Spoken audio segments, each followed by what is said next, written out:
night. And I'm really excited for you guys to meet somebody that is so amazingly awesome and somebody that I love dearly, him and his wife.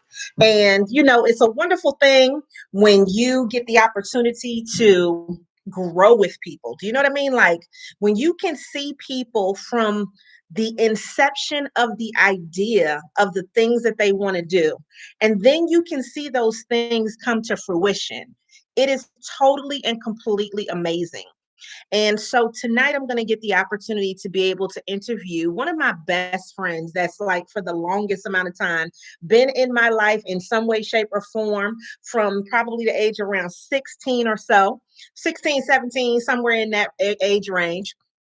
And he is one of the most marvelous people that I could actually say that I'm privileged to know. So when he comes on, I'm going to go ahead and I'm going to let him introduce himself, but I'll kind of give you some background about us and then how we met.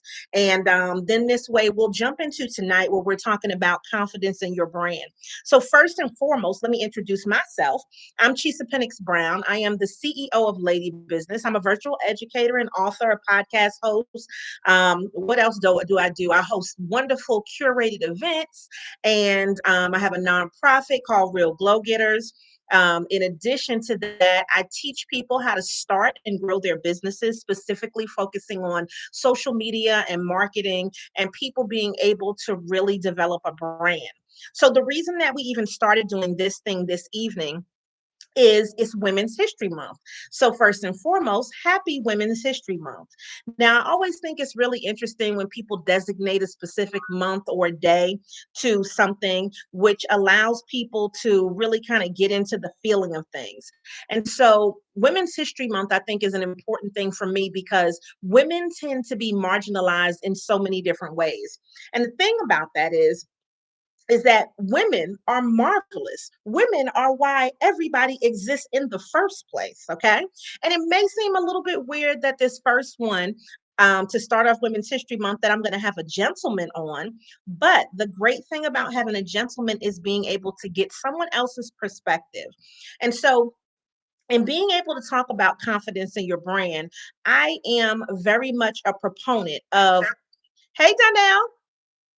Hello. Okay, there he is. He's on there. I'm good. Okay, so hold on for 1 sec. I'm gonna just give the rest of the spiel, and then I already told them that I'm gonna let you introduce yourself.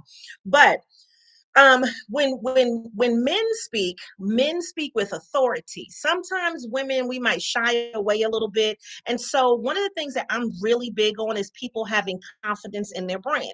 So I figured, well, what better way to start off Women's History Month than to give women a lesson and to give perspective from a male point of view to let people know about exactly what it is to have confidence in your brand.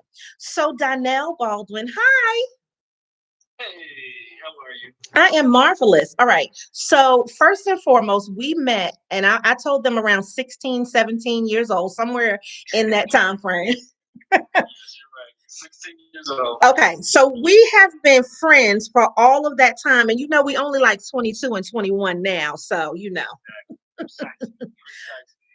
first of all, both of us are in our 40s. So, we are not even going to play those games. We are happy to be alive and blessed, and we have definitely lived. And I was telling them, I said, it's wonderful to see a person and to see how they build things from the inception and then to see where they're at now. So give them a little background about you and then what made you even start Mr. Baldwin Style in the first place. Absolutely. Absolutely. Okay, so, I'm from a small town in North Carolina, country boy with big city dreams. And I think that's probably why Chisa and I hit it off immediately because she's from New York.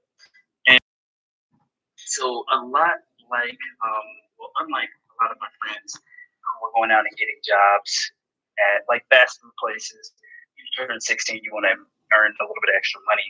I wanted to do something in fashion. And my grandfather, Frank, and my mom basically were like, yeah, well, actually, you should just go over to, it was a big local department store where I grew up. And they encouraged me to go and apply. I did. I spoke with the HR person. She thought I looked familiar. Turns out I was friends with her son. He went to the same school as Chisa and I. And she hired me on the spot. And I was the youngest out of all of the employees. So, I was 16, my coworker was 50 and had a son that was my age.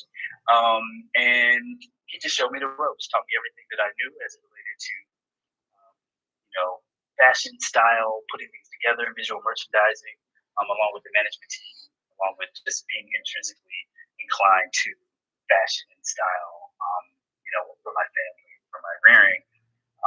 Fast forward to now, I'm a owner of my own business. Actually, there's two, Mr. Baldwin Style, and another business that just launched in August called Sanctuary. Both I co-founded with my wife, Courtney, and it's just been an awesome experience. I'm the chief stylist, fashion director for Mr. Baldwin Style. We style um, brands primarily, but celebrity, personal styling, groom styling for your weddings, you name it, we've done it. And we've also written a book about styling called Grooms, available on Amazon. And yeah, so that's kind of the quick spiel about me. Let me know if I know I skipped a lot of years. You did. You skipped some years, but look, that was wonderful. That was such a great little synopsis, right? I'm listening like, oh, really? And I mean, I know all of this stuff, but it made me feel like, oh, let me learn some things. So the thing that I love though about this is that I'm gonna, don't get embarrassed because they can't see you. But one of the things about Donnell, he and I used to go thrift shopping. We used to go to specifically to Chapel Hill, North Carolina, because they had the best thrift stores at the time. And we would get all of these wonderful things and mix and match patterns and put things together. And Donnell at the time, he used to be the king of polyester, honey. He would pull a piece of polyester. He would pull some polyester out. But let me tell you something, he could rock it. And that's the thing, from 16, 17 years old, you had a level of confidence, regardless of everything that you said, the country boy, small town, all of that. You had a level of confidence from that age that for me, I just was just gravitated to that because it seemed like such a genuine thing. And me knowing, your mother and your sister and just kind of like some of that background, I know that there is something that is inside of you that gave you that level of confidence. So what would you say started the confidence in you in the first place? Wow, that's a really good question, and I don't think I've ever really thought about it in that context. Uh-huh. But it definitely was instilled in me as a kid. Like my mom would always check in correctly, like stand up straight, put your shoulders back, Mm-hmm. chest out, walk right, shake my hand firmly, and a little background of my upbringing. My parents got divorced when I was 2 years old, so I was primarily with my mom, and I saw my dad on the weekends, and my sister and I.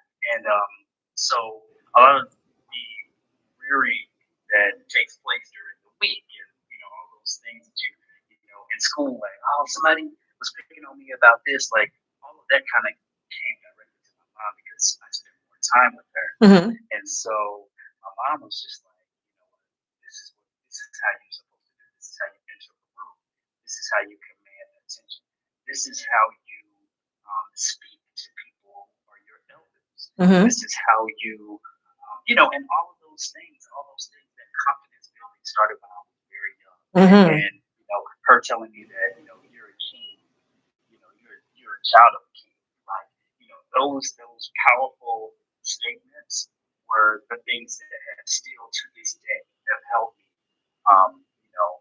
really in every single area of my life. I love And it. yeah. So hopefully answered your question. No, that definitely answered the question. And so you bring up a point that I was making when we first started, right before you got on, when I said, women are the foundation of everything. Like nobody would be here if it wasn't for women. And so with the idea of Women's History Month and us just talking about how we talk to our sons and how we talk to our daughters And that whole level of confidence that we build in them, we are the people that start that first brand when it comes to women and the rearing of children and how we talk to them.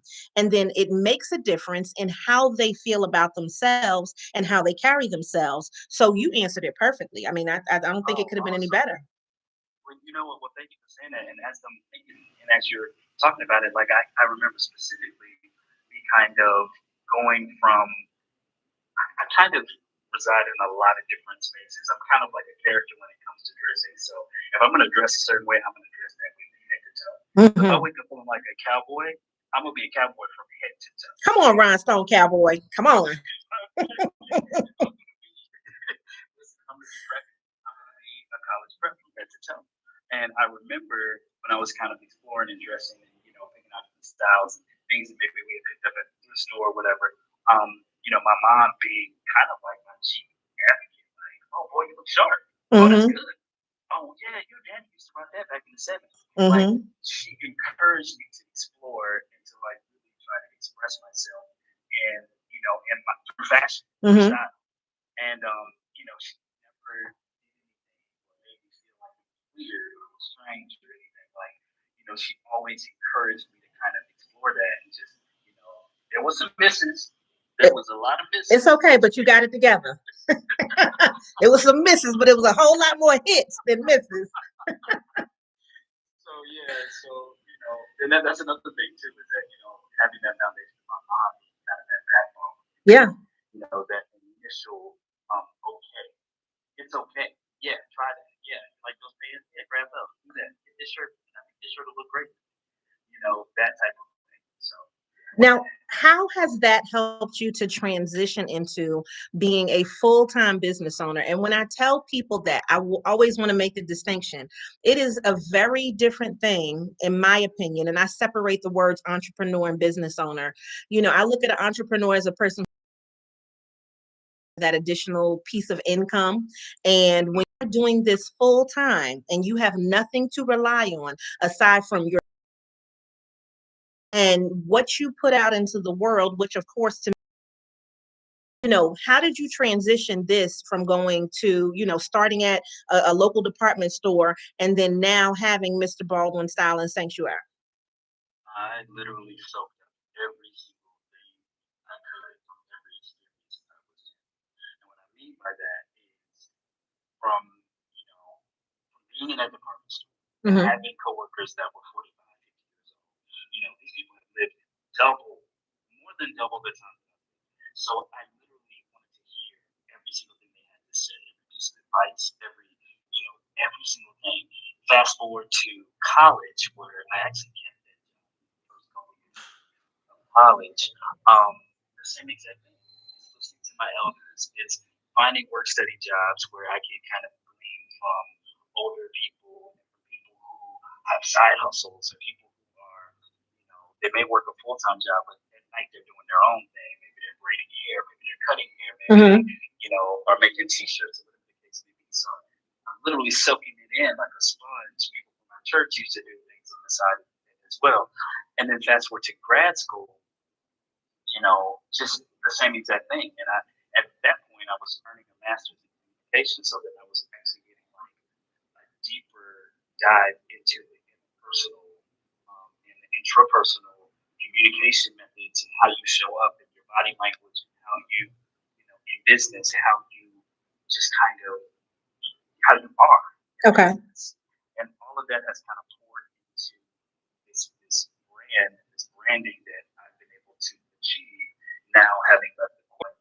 So once I finished grad school, moved to New York, and that's a whole other story. It's a whole other long story that I won't go into with. But that process was interesting as well because I went from being a corporate stylist with corporate deadlines and Mm-hmm. corporate entities and business people and learning all this stuff in the boardrooms and stuff um, from Ralph Lauren, and then I moved to Mr. Porter, part of the Net-a-Porter group, Mm-hmm. into transitioning into my own business, into my wife and I's business, Mr. Baldwin Style.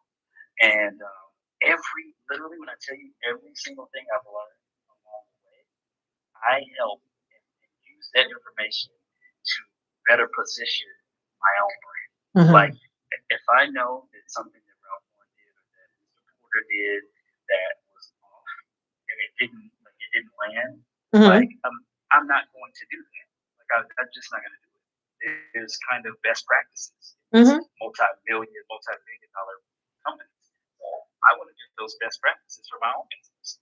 So, from what I'm understanding, we're talking about definitely listening to the elders, but paying attention and not just trying to think that you can do something that is totally, completely different just because you want to. Because if there are already things in place that have been proven, then you know that there should be success, even if you don't have the same type of success as a Ralph Lauren, or Mr. Porter. You would still be able to know that this has been tried. So I know that it should work for Yeah, my brand as well.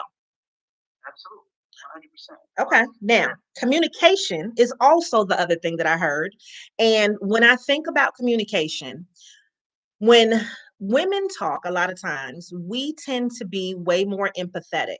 Now, I am not that person. And I'm just going to be honest. I am a person who likes to be direct.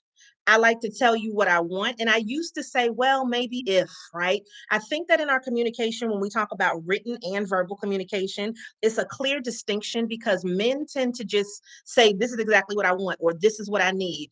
And women will often, put a lot of flowery language in there. So, what would you say to a woman who's like, look, I really want to better my communication skills? How can I talk to someone to let them know what I want?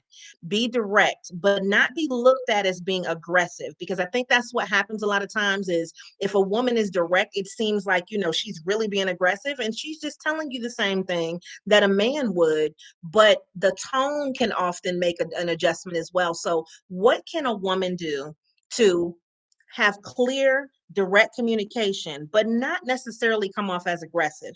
And I mean, the reason I'm asking you this is because you have a wife that you're in business with, and I know that you see this on a daily basis. So Yes, I maybe do. you can take some tips from the wife and just, let everybody else know what they can do as a woman to have confidence in their brand. Yes. So it's so beautifully nuanced because, the things that are beautiful about women in general and, there's a softer side. There's that empathy. There's that, that calming spirit, but you put that in business and it may not translate the same way. You may get looked over. You may get, um, you know, not up to the position because they think that you're weak. And I think what it boils down to is balance. I think it really, really boils down to balance. Now, all of this is kind of generalizing as well because I have to say, traditionally in my field is fashion. So there's more women Mm-hmm. in my field. So I have to kind of temper my communication as a man because I'm dealing with a lot more women that Mm. I have to sometimes kind of balance the way that I'm saying when I want to say no and just send an email like no, I can't do it. It has to be prefaced by good morning. How are you? I hope things are great. I'm gonna have to pass on that. Like instead of just being so direct and so no, because I work in fashion, that's how it works. It's very relationship driven. It's very warm and fuzzy. People are hugging on set. And they're friends, quote unquote. Whereas my wife is from a civil engineering background, so she's used to dealing with general contractors, architects, a very heavily male dominated field, and actually white male dominated field. So Mm-hmm. as a black woman, she couldn't do the warm and flowery, fuzzy stuff because on sight on scene, they're thinking that she's the admin on a construction site. And she's like, "No, I hired you." Oh, come on, hire him, Courtney. So, Hired. so, so you have to find your balance, right? There's gonna be some moments where you're gonna have to strike a fine balance where you may have to be more assertive than what you would normally be, and it's gonna be uncomfortable until it's not. So you have to be willing to put yourself out there and say the things directly that you would normally say, especially as it relates to like salary increases or promotions, like you should be able to speak factually about what you need and to say, hey, over the past 2 years, I have provided XYZ. I have shown up early, I have left late. I have provided these projects, I have done this, that, and the third, blah, blah, blah, blah, blah, however you want to eloquently state that. And you state facts and you rate those facts up against the deliverables that your job requires. Mm-hmm. And that alone, if you just state the facts, don't go in there talking about someone. I feel like Thank you. I feel like I feel like you're overlooking me. They don't care nothing about that. State facts. There you go. Facts. And then you let them kind of weasel out of that the way that they, however they will or won't. And maybe you back them into a corner in a very professional way by being direct like that. And then you get the job promotion or salary increase that you deserve. I love that. So 100% facts is what he's saying, which also translates, in a colloquial way to saying, bring your receipts. And this is why I personally love to communicate via email, because I always have a date, a time, okay? And I can always go back to what you said. And if you tried to send me something in a social media context, I always screenshot and save those things just in case. And I've even had a situation where I am a generally happy, go lucky, general, let's everybody kumbaya, let's everything be great, and my phrase is everybody be in love, because I feel like if everybody's in love, everything goes the way that it needs to go. And then everybody understands each other and we have some type of commonality. And so when I see that there are issues or discrepancies when it comes to things, specifically when it comes to finances, then I get way more direct. Like, I'm still going to greet you, but I'm also going to make sure that you understand that I'm here on a business call. And in that, I need you to answer these specific questions. And I don't need anything other than yes or no, or I need a specific date or time when something is going to be translated. So see, that's what I'm saying. I don't particularly operate in the most empathetic way when it comes to money. And so for me, it's very easy to be direct, but I also am a type of person where just give me the things that I need to operate, and then we can go into all of the details. So I like to look at the big picture of things.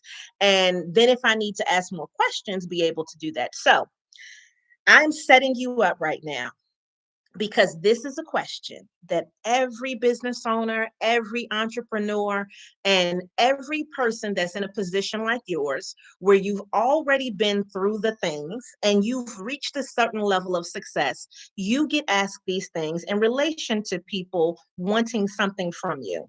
So the question, if somebody were to ask you, well, I just want to pick your brain. Can we have a cup of coffee? Can I take you to lunch so I can pick your brain? What is your response to that? Ooh, it depends. It really depends, because there's certain moments where I'm just like, pick my brain. I mean, there's a cost associated with that. Come on. It really kind of depends. It depends, and I kind of go off of my gut. And if this is someone who's like, if I can see myself in this young person, or and particularly I have a heart for younger people who are trying to get to a certain level, and they're like, you know what, hey, I really see what you're doing. I like it. Maybe the person's done their research and they're like, I saw that you worked at Ralph Lauren for almost a decade. Oh my gosh, that sounds so interesting and so powerful. Like, I just want to sit down. I want to buy you a coffee. They may not be able to afford a consultation rate or anything like that. But if they offer to buy coffee for me, I already know that they're serious. Like, I already know that they mean business, or I may ask them a series of questions after they ask me that. I get hit up on LinkedIn a lot, and younger people will say to me, "Hey, I want to pick your brain because I see what you've done. I really like your style. I like the way that you run your business, or you do this. I follow you on social media." And so my follow-up question is, as it relates to, pretend someone's asking me about styling. I want to get into styling, fashion styling and stuff. So then my series of questions is like, well, what type of styling? are you wanting to get into? There's so many different facets. Are you talking celebrity? Are you talking brands? Are you talking personal styling, image consulting? Are you talking about like what areas of fashion are you talking about? And I want to see from there if they even know what the business entails, if they've done their research, or if they just trying to hop on something that looks cool. And if they really, really are, have done the work and they really want to know. Generally speaking, I don't really have meetings with people. I may hop on a call with someone, but most of it's done either via email or I'll send a message back to them via LinkedIn or whatever, and I'll kind of tell them like these are the things you need to consider. But I don't know. It kind of varies. It varies. Like I don't know. Initially, I get kind of like pick my brain. Like I don't know about that. You have any specific questions that you want to ask me, and we'll go from there. Okay. And that's really a great thing because, my response typically, I had somebody actually send me something yesterday and they're like, I want to know such and such and such and such. And I'm just like, hi, first and foremost, hello. Okay. So based on the way that the person come on, based on the way that the person approaches me, that lets me know how I need to approach them. So I sent an email back, and this is how, the confidence in the brand part comes through for me. I said, well, thank you so much for contacting me. This sounds like it's a consultation question, and you can go to this link and you can go ahead and book a consultation. Now, what typically happens is either the person books a consultation or they'll send a follow-up question or they will not respond again because they kind of recognize like, oh, okay, so she's just not going to give me all the answers for free. And I think especially in this social media driven era that we're in, people forget simple pleasantries like hello and good morning. And so I'm so glad that you said, let's start out with that because it is a part of the brand. Like, don't just come here asking me for what you want without actually having some form of entry into my little world. Because it's just common courtesy. And it seems like a little bit of the what's lacking is just I mean, to me it's common sense, but I guess maybe it's not as common anymore to say hello because you feel like you can just jump on social media. So now if this person, let's just say you can discern that same question, that this person is a potential competitor of yours, how would your response be to that person when they say, can they pick your brain? Oh, absolutely not. That's what you would say. Absolutely not. No, absolutely not. I'll pick my brain. Listen, no. Okay. And the thing is, and this is where I'd say it's beautifully nuanced because, in my world of fashion, I've had situations where someone's been like, hey, I want to pick your brain. I want to, talk to you and I want you to tell me everything you know, type deal. And I've done that, and the person has been completely respectful, completely, they will shout me out or whatever, and they'll say, hey, you're the reason why I'm here. You were a godsend. Thank you so much. You helped pave the way, blah, blah, blah. This is where I am today because of you. And then I've had the other end of it where it's, they've taken what they wanted from me. They've moved on and maybe they're at the same level or maybe even higher, which is neither here nor there, but it makes you feel a certain kind of way. It's just like, wait, well, the information I gave you is what you took, and then you going on to do X, Y, Z in the third. Like, so I'm a little bit hesitant, and that's why I have to trust my gut on when and when not. And if I find that it's someone younger, they really truly just don't know, then I do have to correct them and let them know, like, hey, well, this is how I want to go about it, blah, blah, blah, blah, blah. Or let them know, give them tips of the trade, but not too much because obviously you're not trying to give away the whole entire sauce. Even if you did, this sauce ain't going to taste the same. Not at all. It's going to be bitter. It's going to be, it's going to be runny, not thick. You know what I mean? With your thin sauce. Yeah, exactly. But I have to, like I said, I have to temper my response with, what is my gut telling me? My gut telling me that this person is an opportunist. you a op, like then I'm not really inclined to share information with you. It may sit for a while until I respond, until I figure out the way that I want to respond. And when I do, it's very professional. And hey, I actually don't have the capacity to to answer this right now or to take on any inquiries right now. Like, please follow with me in a couple of months. And I know they're serious if they do. Yeah, I mean, and that's true, because I like the fact that you said a couple of months, not a couple of days, not a couple of months, because if you're really serious, then you can understand that I'm a professional and I have things going on and I can't just stop everything for you just because you need something. So next question, and then I want to see, and you let me know if you still have a little bit of time. If anybody on here wants to ask a question, please go ahead and raise your hand. And this is not a long, soliloquy. Just go ahead and ask your question if you do want to ask your question, because we're not staying on here all night. But if you do want to ask a question, please go ahead and raise your hand, and then we'll go ahead and we'll take a question if that's okay with you, Donnell. Yeah, that's okay, great. So my final question, though, is if you had three things that would show you that a person was confident in their brand, and if a person is just starting, or if they're already established, or if they're thinking about remixing and now they want to do something different, they want to start over, then what would be your top three things that would let you know that a person was confident in their brand? And you haven't spoken to them, you don't know them, you can only go by what you see. Wow. Okay. So I'd have to say the first thing for me would be the consistency portion. Like I like to see brands that, even in spite of there not being a ton of engagement or a ton of following, whatever the case may be, you're staying the course. You're still pumping out the content. You're still doing, what you need to do for your brand. Um, I like a theme. Like, I should be able to look at whatever either it's your social media or your website, or I should be able to look at your information that you presented and be like, oh, well, they do luxury. Okay, well, that person is quirky.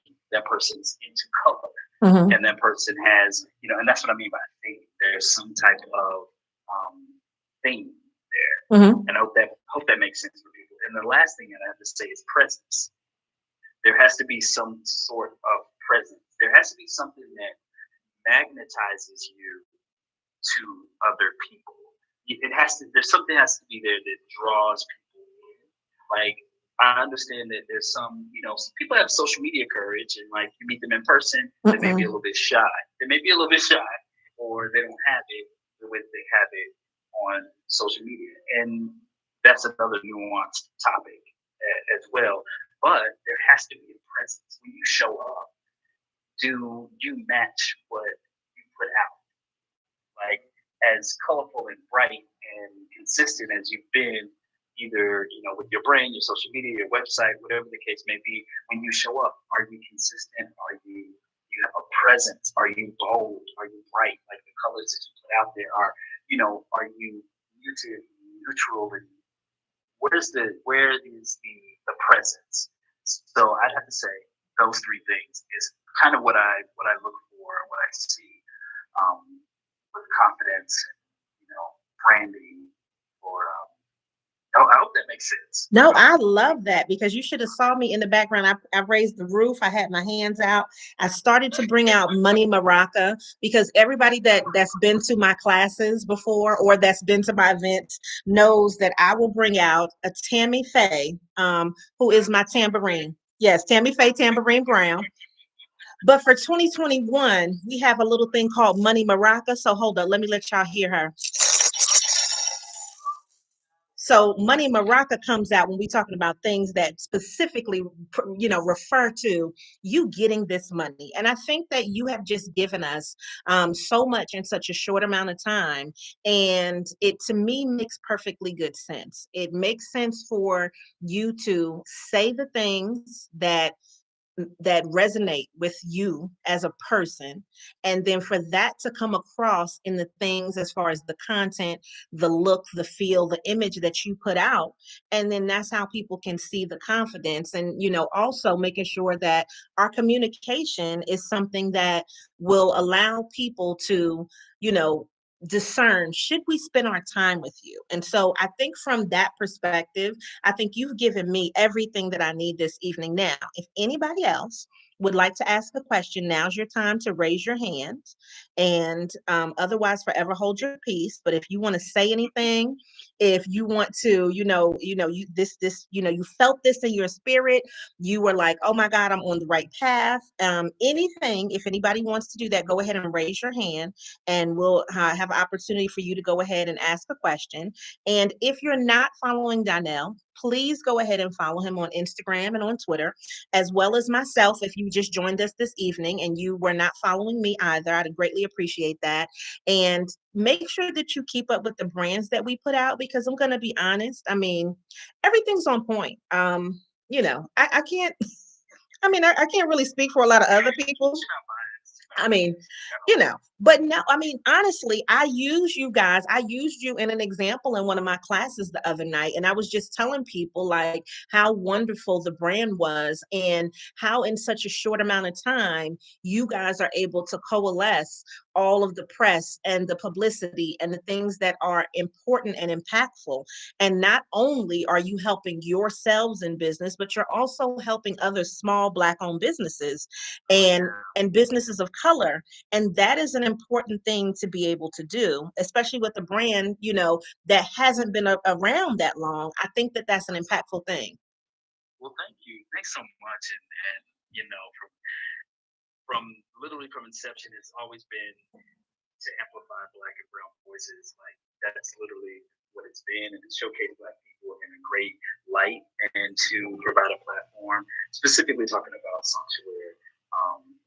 It's the platform of all platforms, I feel, to not only talk about things that either stress us out, or keep us from living our best lives, but actually helping us rise to the occasion and giving us the tools to do so. Yeah. So whether it is taking that time for self-care, taking the time to sip some tea and watch a movie, or like relax, or it's not about just this makeup. It's actually a clean beauty product, and it won't disturb your skin and stress you out even more than you've already been. So it's from the inside out, and it's helping you change from the inside out. And that's, if we can be a vessel and help people, help other small Black and brown businesses grow, and help them in their confidence level. And there's sometimes we see some things where we're like, we've asked for some samples to be sent to us or whatever, and we're like, they may not be as confident. They sent it to us or whatever, thinking that everything was hunky dory. They send it to us. It does not look that great from a luxury standpoint. We follow up with them and we say, hey, not sure if you knew this, but the way that this was sent kind of arrived like this. There's some areas of improvement there. Can we work on that? Like, and then helping them see, like, oh, okay, well, yeah, actually, yeah, sure. So it's not about just being seen, heard, trying to be cute, nothing like that. It's about building levels of confidence and love, and showing that we are one, and we're all trying to get everyone to the same level of success that a lot of people desire to be in. So hopefully that touches someone. Oh, definitely. And I mean, when I'm telling you the products are wonderful, so my tea has arrived, and she is still in her box, because I have to do an unboxing. I just can't. But I did buy my new teacups, just FYI. And because I stalk your page a little bit, not really, but kind of a little bit. The other thing is, I saw that you guys are going to be doing something with a chef, and I said, I need to be a part of this chefery, because the way I cook, I was like, well, can I get on Courtney's calendar? Because I would love to cook some stuff, especially with our whole thing when we're talking about our mental wealth mentorship. I was like, oh my God, let me cook a meal for the people. So just a shameless plug. Go ahead and shout out your event that's coming up, that's going to be online. Yes. So March 4th, this Thursday, my wife and a chef is going to be cooking.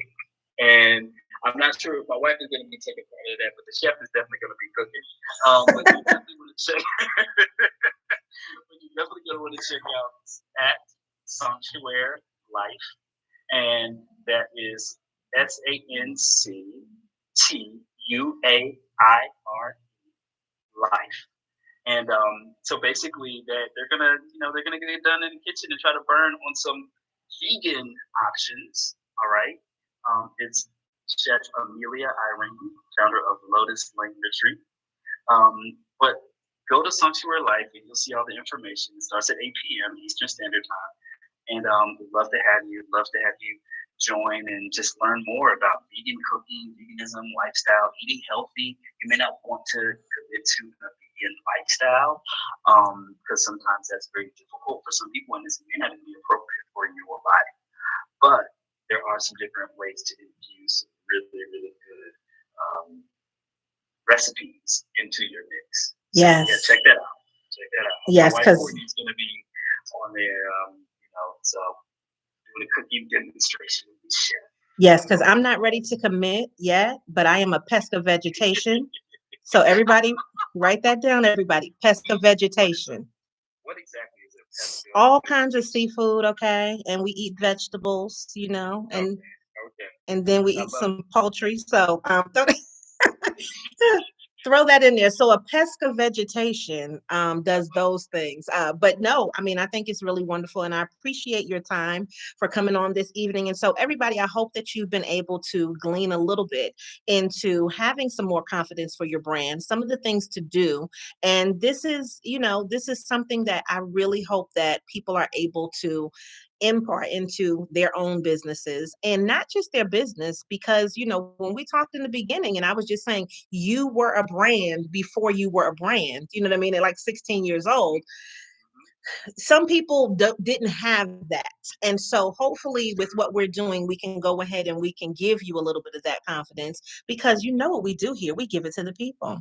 So Donnell, thank you so much for being on. Everybody, make sure that you follow us, and I appreciate you and your time. And everybody, please go ahead and follow them and follow me, and make sure that you always show up and show out and continue to give it to the people. Good night, guys. Hey, good night, guys.